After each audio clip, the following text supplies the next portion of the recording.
Hi, I'm Elijah Horland, and video game controllers have become way too convenient. I mean, look at this. Look at this Nintendo Switch controller. The controller attaches to the console, and then you can take the controllers off, and they become their own little separate controllers. It's too complicated. I need a controller for the everyman, something a little bit more inconvenient. Well, you might be asking yourself, what would an inconvenient video game controller even look like? And, well, all you need to do for that is look at a plug-and-play console. These things are supposed to be the most convenient way to play video games. They make the controller into the console. And, well, if making the controller into the console is the most convenient way to play video games, then the most inconvenient way to play video games would be the opposite of that, and that would be making the console into a controller. Now, I've made a cardboard mock-up of what I think this would look like. This is a cardboard SNES console with SNES controller buttons on it. Now, despite it being an inconvenient video game controller, I still need all the buttons to be readily accessible, which means, sort of when you hold an SNES, you hold it like this. And so basically, all you need to do is put buttons where your fingers are, and boom, you have yourself an inconvenient video game controller. Now, originally, the plan was for start and select to be triggered by my left, middle, and ring finger. As you can see here, they sort of naturally rest here. But then I thought how cool it would be to sort of have it triggered by power and the reset buttons of the SNES. So they're just going to be powered by the power and reset buttons of the SNES. So with this out of the way, I guess without further ado, let's get into building the final product.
And it's done. Now let's take a second to look at the components that I used in it.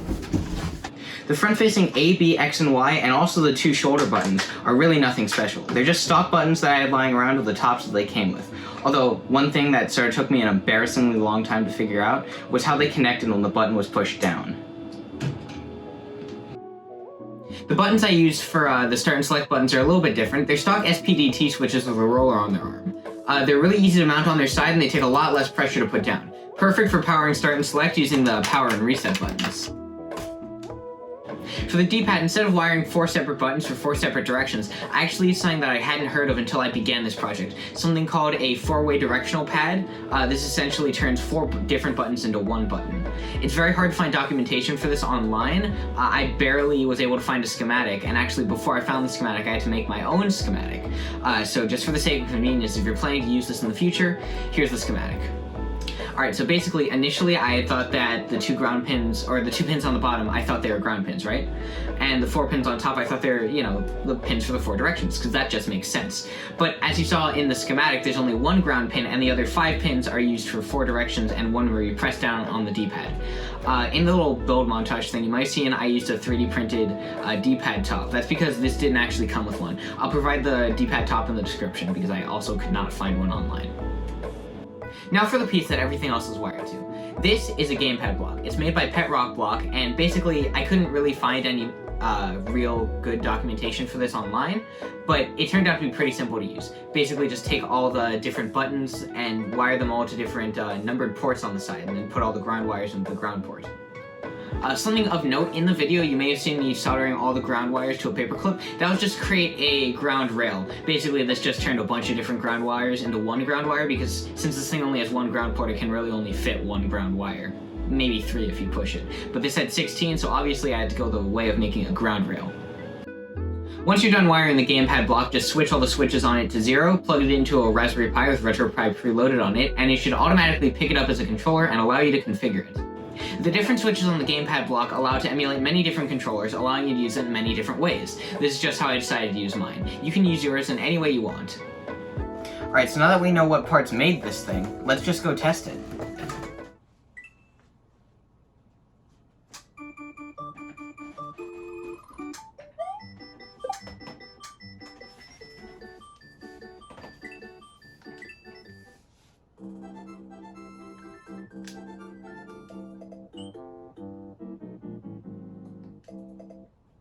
Okay, so to play this, I'm using a Pi 400 with RetroPie loaded on it, and to connect the controller to the Pi, I've used a micro USB to USB cable.